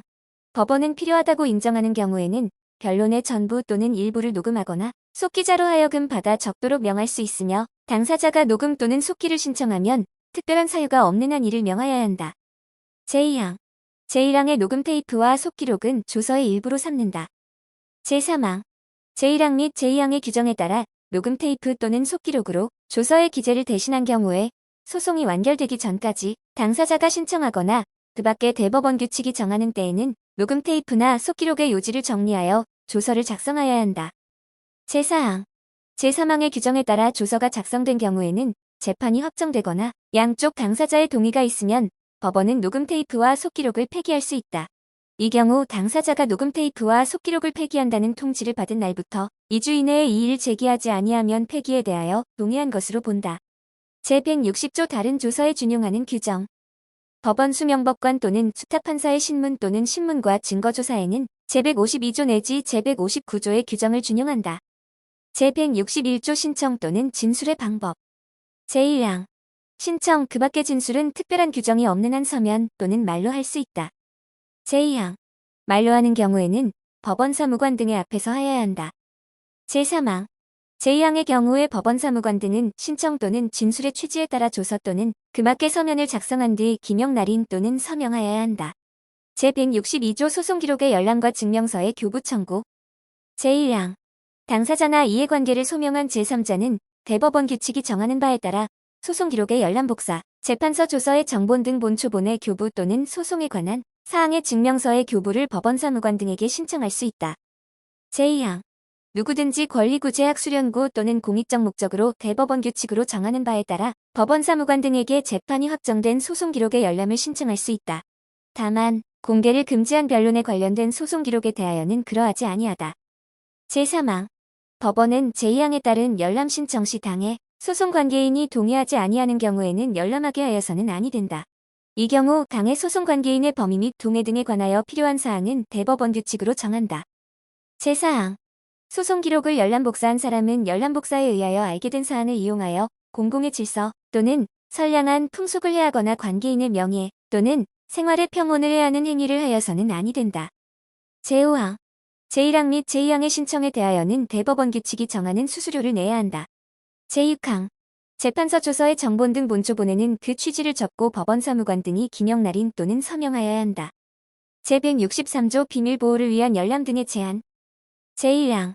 다음 각호 가운데 어느 하나에 해당한다는 소명이 있는 경우에는 법원은 당사자의 신청에 따라 결정으로 소송 기록 중 비밀이 적혀있는 부분의 열람 복사, 재판서 조서 중 비밀이 적혀있는 부분의 정본 등 본초본의 교부 이하, 비밀 기재 부분의 열람 등이라 한다를 신청할 수 있는 자를 당사자로 한정할 수 있다. 제1호. 소송 기록 중에 당사자의 사생활에 관한 중대한 비밀이 적혀있고 제3자에게 비밀 기재 부분의 열람 등을 허용하면 당사자의 사회생활에 지장이 클 우려가 있는 때. 제2호. 소송 기록 중에 당사자가 가지는 영업비밀 부정경쟁 방지 및 영업비밀 보호에 관한 법률 제2조 제2호에 규정된 영업비밀을 말한다 이 적혀있는 때. 제2항. 소송 관계인의 생명 또는 신체에 대한 위해의 우려가 있다는 소명이 있는 경우에는 법원은 해당 소송 관계인의 신청에 따라 결정으로 소송 기록의 열람복 사송달에 앞서 주소 등 대법원 규칙으로 정하는 개인정보로서 해당 소송 관계인이 지정하는 부분 이하 개인정보 기재 부분이라 한다. 이 제3자 당사자를 포함한다. 이하 제3항 제4항 중 2항과 관련된 부분에서 각다에게 공개되지 아니하도록 보호 조치를 할 수 있다. 제3항. 제1항 또는 제2항의 신청이 있는 경우에는 그 신청에 관한 재판이 확정될 때까지 제3자는 개인정보 기재 부분 또는 비밀 기재 부분의 열람 등을 신청할 수 없다. 제4항. 소송 기록을 보관하고 있는 법원은 이해관계를 소명한 제3자의 신청에 따라 제1항 또는 제2항의 사유가 존재하지 아니하거나 소멸되었음을 이유로 제1항 또는 제2항의 결정을 취소할 수 있다. 제5항. 제1항 또는 제2항의 신청을 기각한 결정 또는 제4항의 신청에 관한 결정에 대하여는 즉시 항고를 할 수 있다. 제6항. 제4항의 취소 결정은 확정되어야 효력을 가진다. 제163조 2 판결서의 열람 복사. 제1항. 제162조에도 불구하고 누구든지 판결이 선고된 사건의 판결서 확정되지 아니한 사건에 대한 판결서를 포함하며 소액사건 심판법이 적용되는 사건의 판결서와 상고심 절차에 관한 특례법 제4조 및 이 법 제429조 본문에 따른 판결서는 제외한다. 이하 2조에서 같다를 인터넷, 그 밖의 전산정 보처리 시스템을 통한 전자적 방법 등으로 열람 및 복사할 수 있다. 다만 변론의 공개를 금지한 사건의 판결서로서 대법원 규칙으로 정하는 경우에는 열람 및 복사를 전부 또는 일부 제한할 수 있다. 제2항. 제1항에 따라 열람 및 복사의 대상이 되는 판결서는 대법원 규칙으로 정하는 바에 따라 판결서에 기재된 문자열 또는 숫자열이 검색어로 기능할 수 있도록 제공되어야 한다. 제3항. 법원 사무관 등이나 그 밖의 법원 공무원은 제1항에 따른 열람 및 복사에 앞서 판결서에 기재된 성명 등 개인정보가 공개되지 아니하도록 대법원 규칙으로 정하는 보호 조치를 해야 한다. 제4항. 제3항에 따라 개인정보 보호 조치를 한 법원 사무관 등이나 그 밖의 법원 공무원은 고의 또는 중대한 과실로 인한 것이 아니면 제1항에 따른 열람 및 복사와 관련하여 민사 상형사상 책임을 지지 아니한다. 제5항. 제1항의 열람 및 복사에는 제162조 제4항 제5항 및 제163조를 준용한다. 제6항. 판결서의 열람 및 복사의 방법과 절차, 개인정보 보호 조치의 방법과 절차 그 밖에 필요한 사항은 대법원 규칙으로 정한다. 제164조 조서에 대한 이의. 조서에 적힌 사항에 대하여 관계인이 이의를 제기한 때에는 조서에 그 취지를 적어야 한다. 제164조 2 전문심리위원회 참여. 제1항. 법원은 소송 관계를 분명하게 하거나 소송 절차 증거 조사와의 등을 포함한다. 이하 이 절에서 같다를 원활하게 진행하기 위하여 직권 또는 당사자의 신청에 따른 결정으로 제164조 2 사제 1항에 따라 전문심리위원을 지정하여 소송 절차에 참여하게 할 수 있다. 제2항. 전문심리위원은 전문적인 지식을 필요로 하는 소송 절차에서 설명 또는 의견을 기재한 서면을 제출하거나 기일에 출석하여 설명이나 의견을 진술할 수 있다. 다만 재판의 합의에는 참여할 수 없다. 제3항. 전문심리위원은 기일의 재판장의 허가를 받아 당사자, 증인 또는 감정인 등 소송관계인에게 직접 질문할 수 있다. 제4항. 법원은 제2항에 따라 전문심리위원이 제출한 서면이나 전문심리위원의 설명 또는 의견의 진술에 관하여 당사자에게 구술 또는 서면에 의한 의견 진술의 기회를 주어야 한다. 제164조 23 전문심리위원 참여 결정의 취소. 제1항. 법원은 상당하다고 인정하는 때에는 직권이나 당사자의 신청으로 제164조 2 제1항에 따른 결정을 취소할 수 있다. 제2항.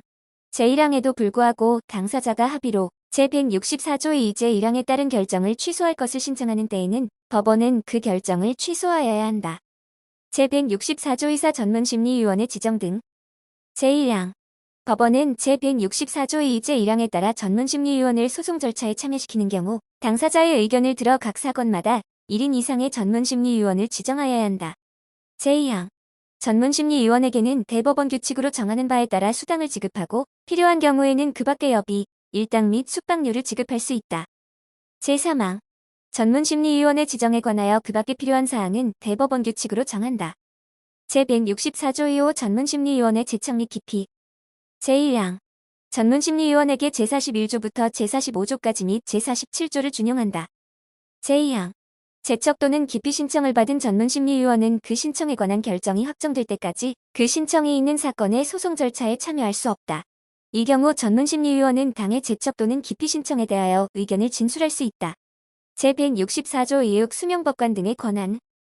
수명법관 또는 수탁판사가 소송 절차를 진행하는 경우에는 제164조 2 제2항부터 제4항까지의 규정에 따른 법원 및 재판장의 직무는 그 수명법관이나 수탁판사가 행한다. 제164조의 7 비밀 누설죄. 전문심리위원 또는 전문심리위원이었던 자가 그 직무 수행 중에 알게 된 다른 사람의 비밀을 누설하는 경우에는 2년 이하의 징역이나 금고 또는 1천만 원 이하의 벌금에 처한다. 제164조의 8벌칙 적용에서의 공무원 의제. 전문심리위원은 형법 제129조부터 제132조까지의 규정에 따른 벌칙의 적용에서는 공무원으로 본다. 제165조 기일의 지정과 변경. 제1항. 기일은 직권으로 또는 당사자의 신청에 따라 재판장이 지정한다. 다만 수명법관 또는 수탁판사가 신문하거나 신문하는 기일은 그 수명법관 또는 수탁판사가 지정한다. 제2항. 첫 변론 기일 또는 첫 변론 준비 기일을 바꾸는 것은 현저한 사유가 없는 경우라도 당사자들이 합의하면 이를 허가한다. 제166조 공휴일의 기일. 기일은 필요한 경우에만 공휴일로도 정할 수 있다. 제167조 기일의 통지. 제1항. 기일은 기일통지서 또는 출석 요구서를 송달하여 통지한다. 다만 그 사건으로 출석한 사람에게는 기일을 직접 고지하면 된다. 제2항. 법원은 대법원 규칙이 정하는 간이한 방법에 따라 기일을 통지할 수 있다. 이 경우 기일에 출석하지 아니한 당사자 증인 또는 감정인 등에 대하여 법률상의 제재 그 밖의 기일을 게을리함에 따른 불이익을 줄 수 없다. 제168조 출석 승낙서의 효력. 소송 관계인이 일정한 기일에 출석하겠다고 적은 서면을 제출한 때에는 기일 통지서 또는 출석 요구서를 송달한 것과 같은 효력을 가진다. 제169조 기일의 시작. 기일은 사건과 당사자의 이름을 부름으로써 시작된다. 제170조 기간의 계산. 기간의 계산은 민법에 따른다. 제171조 기간의 시작. 기간을 정하는 재판이 시작되는 때를 정하지 아니한 경우에 그 기간은 재판의 효력이 생긴 때부터 진행한다. 제172조 기간의 신축, 부과기간. 제1항. 법원은 법정기간 또는 법원이 정한 기간을 늘리거나 줄일 수 있다. 다만 불변기간은 그러하지 아니하다. 제2항. 법원은 불변기간에 대하여 주소 또는 거소가 멀리 떨어진 곳에 있는 사람을 위하여 부과기간을 정할 수 있다. 제3항. 재판장 수명법관 또는 수탁판사는 제1항 및 제2항의 규정에 따라 법원이 정한 기간 또는 자신이 정한 기간을 늘리거나 줄일 수 있다. 제173조 소송행위의 추후 보완. 제1항.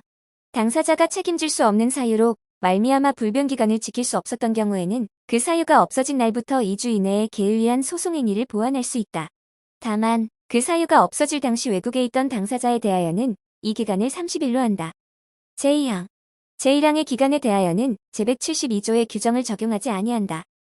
제174조 직권송달의 원칙. 송달은 이 법에 특별한 규정이 없으면 법원이 직권으로 한다. 제175조 송달 사무를 처리하는 사람. 제1항. 송달에 관한 사무는 법원사무관 등이 처리한다. 제2항. 법원사무관 등은 송달하는 곳의 지방법원에 속한 법원사무관 등 또는 집행관에게 제1항의 사무를 촉탁할 수 있다. 제176조 송달기관. 제1항. 송달은 우편 또는 집행관에 의하거나 그맞게 대법원 규칙이 정하는 방법에 따라서 하여야 한다. 제2항. 우편에 의한 송달은 우편집배원이 한다. 제3항. 송달기관이 송달하는 데 필요한 때에는 경찰 공무원에게 원조를 요청할 수 있다. 제177조 법원사무관 등에 의한 송달. 제1항. 해당 사건에 출석한 사람에게는 법원사무관 등이 직접 송달할 수 있다. 제2항. 법원사무관 등이 그 법원 안에서 송달받을 사람에게 서류를 교부하고 영수증을 받은 때에는 송달의 효력을 가진다. 제178조 교부 송달의 원칙. 제1항. 송달은 특별한 규정이 없으면 송달받을 사람에게 서류의 등본 또는 부본을 교부하여야 한다. 제2항. 송달할 서류의 제출에 가름하여 주서 그 밖의 서면을 작성한 때에는 그 등본이나 초본을 교부하여야 한다. 제179조 소송무능력자에게 할 송달. 소송무능력자에게 할 송달은 그의 법정 대리인에게 한다. 제180조 공동대리인에게 할 송달. 여러 사람이 공동으로 대리권을 행사하는 경우의 송달은 그 가운데 한 사람에게 하면 된다. 제181조 군관개인에게 할 송달. 군사용의 청사 또는 선박에 속하여 있는 사람에게 할 송달은 그 청사 또는 선박의 장에게 한다. 제182조 구속된 사람 등에게 할 송달. 교도소 구치소 또는 국가경찰관서의 유치장의 체포구속 또는 유치된 사람에게 할 송달은 교도소 구치소 또는 국가경찰관서의 장에게 한다. 제183조 송달장소. 제1항. 송달은 받을 사람의 주소 거소 영업소 또는 사무소 이하 주소 등이라 한다 해서 한다. 다만 법정 대리인에게 할 송달은 본인의 영업소나 사무소에서도 할 수 있다. 제2항. 제1항의 장소를 알지 못하거나 그 장소에서 송달할 수 없는 때에는 송달받을 사람이 고용위임 그 밖의 법률상 행위로 취업하고 있는 다른 사람의 주소 등 이하 근무장소라 한다 해서 송달할 수 있다. 제3항. 송달받을 사람의 주소 등 또는 근무 장소가 국내에 없거나 알 수 없는 때에는 그를 만나는 장소에서 송달할 수 있다. 제4항. 주소 등 또는 근무 장소가 있는 사람의 경우에도 송달받기를 거부하지 아니하면 만나는 장소에서 송달할 수 있다. 제184조 송달받을 장소의 신고. 당사자 법정 대리인 또는 소송 대리인은 주소 등 외의 장소, 대한민국 안의 장소로 한정한다를 송달받을 장소로 정하여 법원에 신고할 수 있다. 이 경우에는 송달 영수인을 정하여 신고할 수 있다. 제185조 송달 장소 변경의 신고 의무. 제1항. 당사자 법정 대리인 또는 소송 대리인이 송달받을 장소를 바꿀 때에는 바로 그 취지를 법원에 신고하여야 한다. 제2항. 제1항에 신고를 하지 아니한 사람에게 송달할 서류는 달리 송달할 장소를 알 수 없는 경우 종전에 송달받던 장소에 대법원 규칙이 정하는 방법으로 발송할 수 있다. 제186조 보충 송달이 취송달. 제1항. 근무장소 외의 송달할 장소에서 송달받을 사람을 만나지 못한 때에는 그 사무원, 피용자 또는 동거인으로서 사리를 분별할 지능이 있는 사람에게 서류를 교부할 수 있다. 제2항. 근무장소에서 송달받을 사람을 만나지 못한 때에는 제183조 제2항의 다른 사람 또는 그 법정 대리인이나 피용자, 그 밖의 종업원으로서 사리를 분별할 지능이 있는 사람이 서류의 수령을 거부하지 아니하면 그에게 서류를 교부할 수 있다. 제3항. 서류를 송달받을 사람 또는 제1항의 규정에 의하여 서류를 넘겨받을 사람이 정당한 사유 없이 송달받기를 거부하는 때에는 송달할 장소에 서류를 놓아둘 수 있다. 제187조 우편 송달. 제186조의 규정에 따라 송달할 수 없는 때에는 법원 사무관 등은 서류를 등기 우편 등 대법원 규칙이 정하는 방법으로 발송할 수 있다. 제188조 송달함 송달. 제1항. 제183조 내지 제187조의 규정에 불구하고 법원 안에 송달할 서류를 넣을 함 이하 송달함이라 한다를 설치하여 송달할 수 있다. 제2항. 송달함을 이용하는 송달은 법원 사무관 등이 한다. 제3항.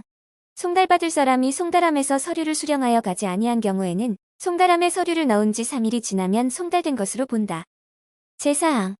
송달함의 이용 절차와 수수료, 송달함을 이용하는 송달 방법 및 송달함으로 송달할 서류에 관한 사항은 대법원 규칙으로 정한다. 제189조 발신주의. 제185조 제2항 또는 제187조의 규정에 따라 서류를 발송한 경우에는 발송한 때에 송달된 것으로 본다. 제190조 공휴일 등의 송달. 제1항. 당사자의 신청이 있는 때에는 공휴일 또는 해 뜨기 전이나 해진 뒤에 집행관 또는 대법원 규칙이 정하는 사람에 의하여 송달할 수 있다. 제2항. 제1항의 규정에 따라 송달하는 때에는 법원 사무관 등은 송달할 서류에 그 사유를 덧붙여 적어야 한다. 제3항. 제1항과 제2항의 규정에 어긋나는 송달은 서류를 교부받을 사람이 이를 영수한 때에만 효력을 가진다. 제191조 외국에서 하는 송달의 방법. 외국에서 하여야 하는 송달은 재판장이 그 나라에 주재하는 대한민국의 대사공사영사 또는 그 나라에 관할 공공기관에 촉탁한다. 제192조 전쟁에 나간 군인 또는 외국에 주재하는 군관계인 등에게 할 송달. 제1항. 전쟁에 나간 군대, 외국에 주둔하는 군대에 근무하는 사람 또는 군에 복무하는 선박의 승무원에게 할 송달은 재판장이 그 소속 사령관에게 촉탁한다. 제2항. 제1항의 송달에 대하여는 제181조의 규정을 준용한다. 제193조 송달 통지. 송달한 기관은 송달에 관한 사유를 대법원 규칙이 정하는 방법으로 법원에 알려야 한다. 제194조 공시송달의 요건. 제1항. 당사자의 주소 등 또는 근무 장소를 알 수 없는 경우 또는 외국에서 하여야 할 송달에 관하여 제191조의 규정에 따를 수 없거나 이에 따라도 효력이 없을 것으로 인정되는 경우에는 법원 사무관 등은 직권으로 또는 당사자의 신청에 따라 공시송달을 할 수 있다. 제2항. 제1항의 신청에는 그 사유를 소명하여야 한다. 제3항. 재판장은 제1항의 경우에 소송의 지연을 피하기 위하여 필요하다고 인정하는 때에는 공시송달을 명할 수 있다. 제4항. 원고가 소권항소권을 포함한다를 남용하여 청구가 이유 없음이 명백한 소를 반복적으로 제기한 것에 대하여 법원이 변론 없이 판결로 소를 각하하는 경우에는 재판장은 직권으로 피고에 대하여 공시송달을 명할 수 있다. 제5항. 재판장은 직권으로 또는 신청에 따라 법원 사무관 등의 공시송달 처분을 취소할 수 있다.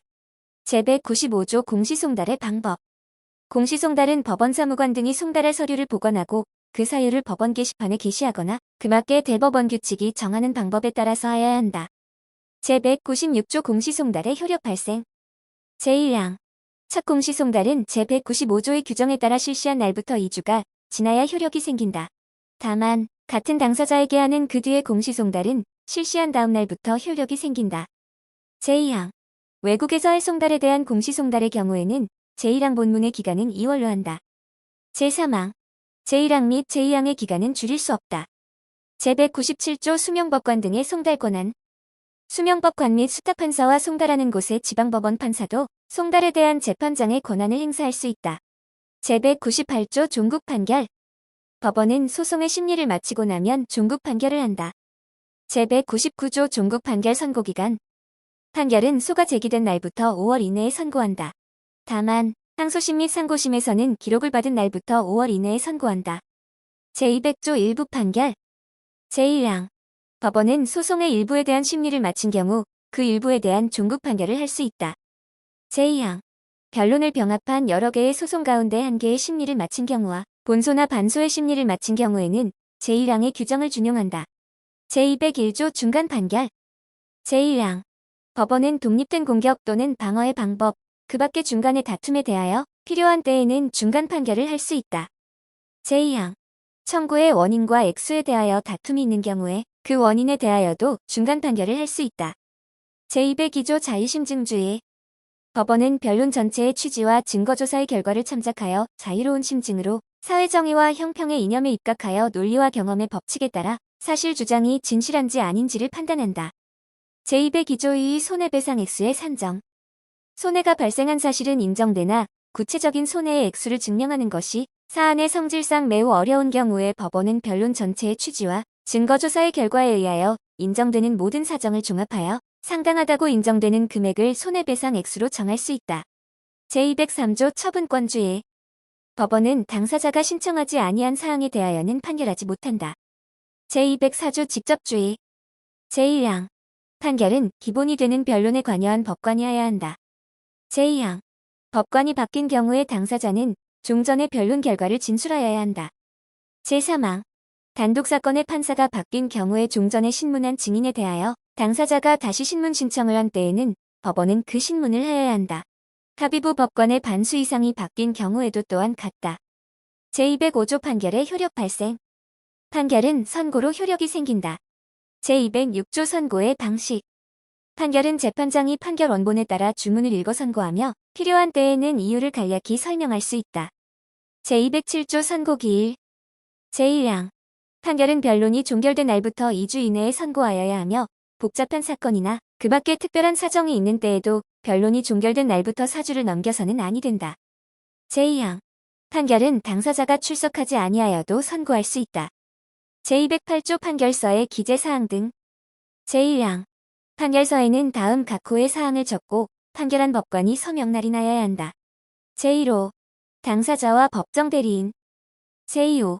주문. 제3호. 청구의 취지 및 상소의 취지. 제4호. 이유. 제5호. 변론을 종결한 날짜. 다만 변론 없이 판결하는 경우에는 판결을 선고하는 날짜. 제6호. 법원. 제2항. 판결서의 이유에는 주문이 정당하다는 것을 인정할 수 있을 정도로 당사자의 주장, 그 밖의 공격방어방법에 관한 판단을 표시한다. 제3항. 제2항의 규정에 불구하고 제1심 판결로서 다음 각 호 가운데 어느 하나에 해당하는 경우에는 청구를 특정함에 필요한 사항과 제216조 제2항의 판단에 관한 사항만을 간략하게 표시할 수 있다. 제1호. 제257조의 규정에 의한 무변론 판결. 제2호. 제150조 제3항이 적용되는 경우의 판결. 제3호. 피고가 제194조 내지 제196조의 규정에 의한 공시송달로 기일 통지를 받고 변론 기일에 출석하지 아니한 경우의 판결. 제4항. 법관이 판결서에 서명 날인함에 지장이 있는 때에는 다른 법관이 판결에 그 사유를 적고 서명 날인하여야 한다. 제209조 법원사무관 등에 대한 교부. 판결서는 선고한 뒤에 바로 법원사무관 등에게 교부하여야 한다. 제210조 판결서의 송달. 제1항. 법원사무관 등은 판결서를 받은 날부터 2주 이내에 당사자에게 송달하여야 한다. 제2항. 판결서는 정본으로 송달한다. 제211조 판결의 경정. 제1항. 판결의 잘못된 계산이나 기재, 그 밖의 이와 비슷한 잘못이 있음이 분명한 때에 법원은 직권으로 또는 당사자의 신청에 따라 경정결정을 할 수 있다. 제2항.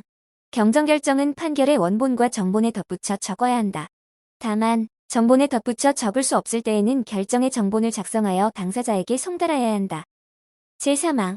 경정결정에 대하여는 즉시 항고를 할 수 있다. 다만 판결에 대하여 적법한 항소가 있는 때에는 그러하지 아니하다. 제212조 재판의 누락. 제1항. 법원이 청구의 일부에 대하여 재판을 누락한 경우에 그 청구 부분에 대하여는 그 법원이 계속하여 재판한다. 제2항. 소송 비용의 재판을 누락한 경우에는 법원은 직권으로 또는 당사자의 신청에 따라 그 소송 비용에 대한 재판을 한다. 이 경우 제114조의 규정을 준용한다. 제3항. 제2항의 규정에 따른 소송 비용의 재판은 본안 판결에 대하여 적법한 항소가 있는 때에는 그 효력을 잃는다. 이 경우 항소법원은 소송의 총 비용에 대하여 재판을 한다. 제213조 가집행의 선고. 제1항. 재산권의 청구에 관한 판결은 가집행의 선고를 붙이지 아니할 상당한 이유가 없는 한 직권으로 담보를 제공하거나 제공하지 아니하고 가집행을 할 수 있다는 것을 선고하여야 한다. 다만 어음금수표금 청구에 관한 판결에는 담보를 제공하게 하지 아니하고 가집행의 선고를 하여야 한다. 제2항. 법원은 직권으로 또는 당사자의 신청에 따라 채권 전액을 담보로 제공하고 가집행을 면제받을 수 있다는 것을 선고할 수 있다. 제3항. 제1항 및 제2항의 선고는 판결 주문에 적어야 한다. 제214조 소송비용담보 규정의 준용. 제213조의 담보에는 제122조, 제123조, 제125조 및 제126조의 규정을 준용한다. 제215조 가집행선고의 실효, 가집행의 원상회복과 손해배상. 제1항. 가집행의 선고는 그 선고 또는 본안 판결을 바꾸는 판결의 선고로 바뀌는 한도에서 그 효력을 잃는다. 제2항. 본안 판결을 바꾸는 경우에는 법원은 피고의 신청에 따라 그 판결에서 가집행의 선고에 따라 지급한 물건을 돌려줄 것과 가집행으로 말미암은 손해 또는 그 면제를 받기 위하여 입은 손해를 배상할 것을 원고에게 명하여야 한다. 제3항. 가집행의 선고를 바꾼 뒤 본안 판결을 바꾸는 경우에는 제2항의 규정을 준용한다. 제216조 기판력의 객관적 범위. 제1항. 확정 판결은 주문에 포함된 것에 한하여 기판력을 가진다. 제2항. 상계를 주장한 청구가 성립되는지 아닌지의 판단은 상계하자고 대항한 액수에 한하여 기판력을 가진다. 제217조 외국재판의 승인. 제1항.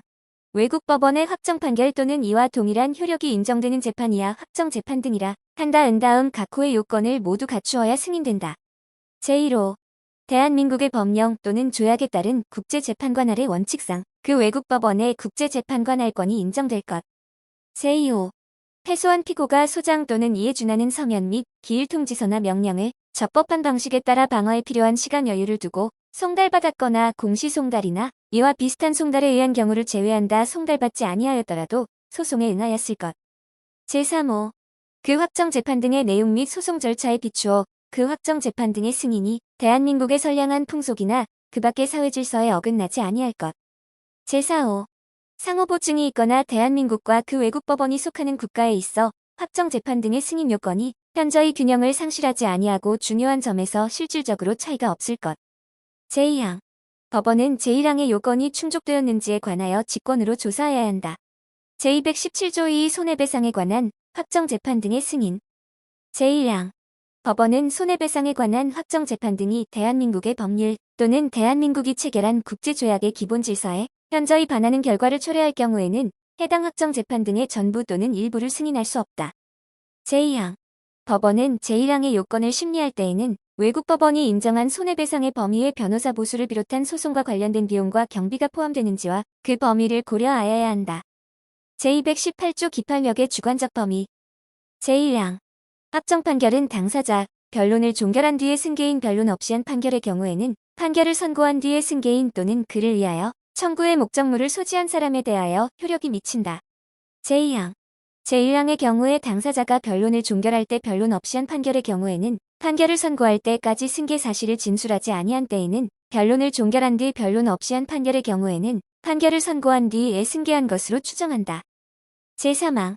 다른 사람을 위하여 원고나 피고가 된 사람에 대한 확정 판결은 그 다른 사람에 대하여도 효력이 미친다. 제4항. 가집행의 선고에는 제1항 내지 제3항의 규정을 준용한다. 제219조 변론 없이 하는 소의 각하. 부적법한 소로서 금을 보정할 수 없는 경우에는 변론 없이 판결로 소를 각하할 수 있다. 제219조 2 소권 남용에 대한 제재. 원고가 소권 항소권을 포함한다를 남용하여 청구가 이유 없음이 명백한 소를 반복적으로 제기한 경우에는 법원은 결정으로 500만 원 이하의 과태료에 처한다. 제220조 하에 청구의 포기 인락 조서의 효력. 하에 청구의 포기 인락을 변론 조서 변론 준비 기일 조서에 적은 때에는 그 조서는 확정 판결과 같은 효력을 가진다.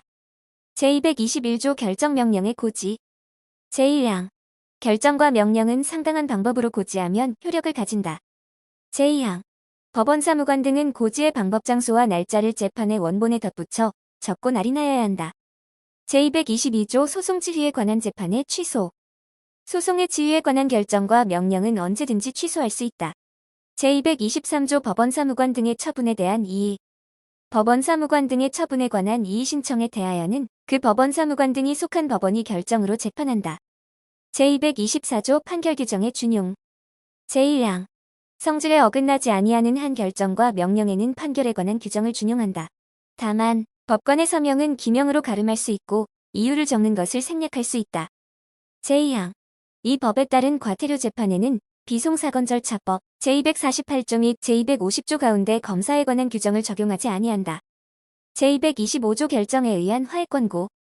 제1항 법원 수명법관 또는 수탁판사는 소송의 계속 중인 사건에 대하여 직권으로 당사자의 이익, 그 밖의 모든 사정을 참작하여 청구의 취지에 어긋나지 아니하는 범위 안에서 사건의 공평한 해결을 위한 화해권 고결정을 할 수 있다. 제2항 법원 사무관 등은 제1항의 결정 내용을 적은 조서 또는 결정서의 정본을 당사자에게 송달하여야 한다. 다만 그 송달은 제185조 제2항 제187조 또는 제194조에 규정한 방법으로는 할 수 없다. 제226조 결정에 대한 이의 신청. 제1항 당사자는 제225조의 결정에 대하여 그 조서 또는 결정서의 정본을 송달받은 날부터 2주 이내에 이의를 신청할 수 있다. 다만 그 정본이 송달되기 전에도 이의를 신청할 수 있다. 제2항 제1항의 기간은 불변기간으로 한다. 제227조 이의 신청의 방식. 제1항 이의 신청은 이의 신청서를 화해권 고결정을 한 법원에 제출함으로써 한다. 제2항 이의 신청서에는 다음 각 호의 사항을 적어야 한다. 제1호 당사자와 법정 대리인. 제2호 화해권 고결정의 표시와 그에 대한 이의 신청의 취지. 제3항 이의 신청서에는 준비 서면에 관한 규정을 준용한다. 제4항 제226조 제1항의 규정에 따라 이의를 신청한 때에는 이의 신청의 상대방에게 이의 신청서의 부본을 송달하여야 한다. 제228조 이의 신청의 취하. 제1항 이의 신청을 한 당사자는 그 심급의 판결이 선고될 때까지 상대방의 동의를 얻어 이의 신청을 취하할 수 있다.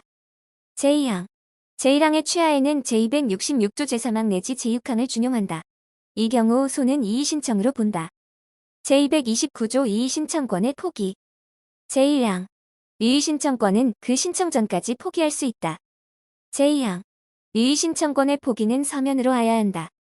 제3항 제2항의 서면은 상대방에게 송달하여야 한다. 제230조 이의 신청의 각하. 제1항 법원 수명법관 또는 수탁판사는 이의 신청이 법령상의 방식에 어긋나거나 신청권이 소멸된 뒤에 것임이 명백한 경우에는 그 의무를 보정할 수 없으면 결정으로 이를 각하하여야 하며 수명법관 또는 수탁판사가 각하하지 아니한 때에는 수소법원이 결정으로 각하한다. 제2항 제1항의 결정에 대하여는 즉시 항고를 할 수 있다. 제231조 화해권 고결정의 효력. 화해권 고결정은 다음 각 호 가운데 어느 하나에 해당하면 재판상 화해와 같은 효력을 가진다. 제1호 제226조 제1항의 기간 이내에 이의 신청이 없는 때. 제2호 이의 신청에 대한 각하 결정이 확정된 때. 제3호 당사자가 이의 신청을 취하하거나 이의 신청권을 포기한 때. 제232조 이의 신청에 의한 소송 복귀 등. 제1항 이의 신청이 적법한 때에는 소송은 화해권 고결정 이전의 상태로 돌아간다. 이 경우 그 이전에 행한 소송 행위는 그대로 효력을 가진다. 제2항 화해권 고결정은 그 심급에서 판결이 선고된 때에는 그 효력을 잃는다. 제233조 당사자의 사망으로 말미암은 중단. 제1항 당사자가 죽은 때의 소송 절차는 중단된다. 이 경우 상속인 상속재산관리인 그 밖의 법률에 의하여 소송을 계속하여 수행할 사람이 소송 절차를 수기하여야 한다. 제2항 상속인은 상속 포기를 할 수 있는 동안 소송 절차를 수기하지 못한다. 제234조 법인의 합병으로 말미암은 중단.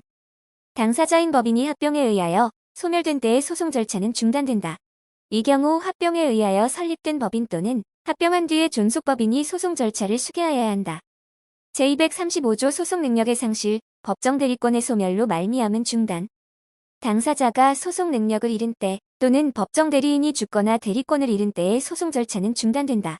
이 경우 소송 능력을 회복한 당사자 또는 법정 대리인이 된 사람이 소송 절차를 수개하여야 한다. 제236조 수탁자의 임무가 끝남으로 말미암은 중단.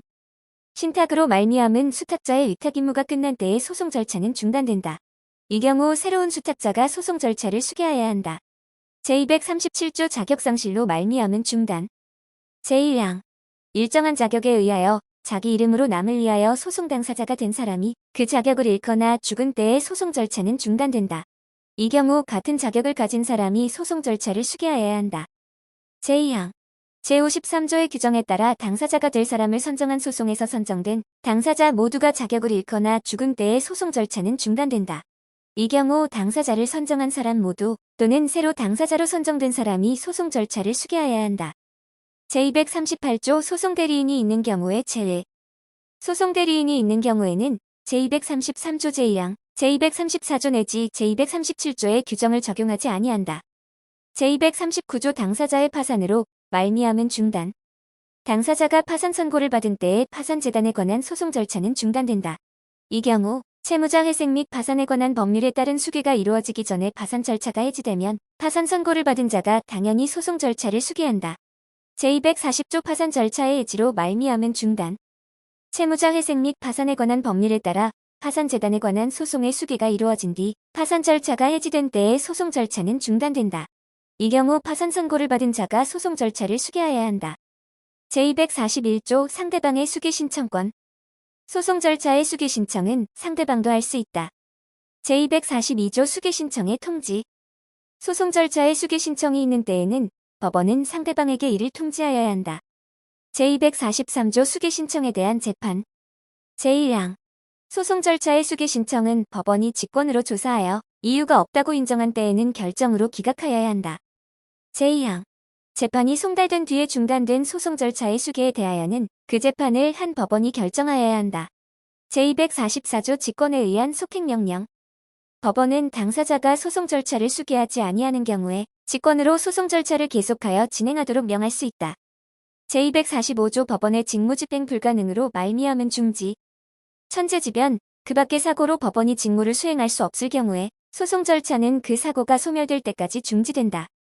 제246조 당사자의 장애로 말미암은 중지. 제1항 당사자가 일정하지 아니한 기간 동안 소송행위를 할 수 없는 장애 사유가 생긴 경우에는 법원은 결정으로 소송 절차를 중지하도록 명할 수 있다. 제2항 법원은 제1항의 결정을 취소할 수 있다. 제247조 소송 절차 정지의 효과. 제1항 판결의 선고는 소송 절차가 중단된 중에도 할 수 있다. 제2항 소송 절차의 중단 또는 중지는 기간의 진행을 정지시키며 소송 절차의 수개 사실을 통지한 때 또는 소송 절차를 다시 진행한 때부터 전체 기간이 새로이 진행된다.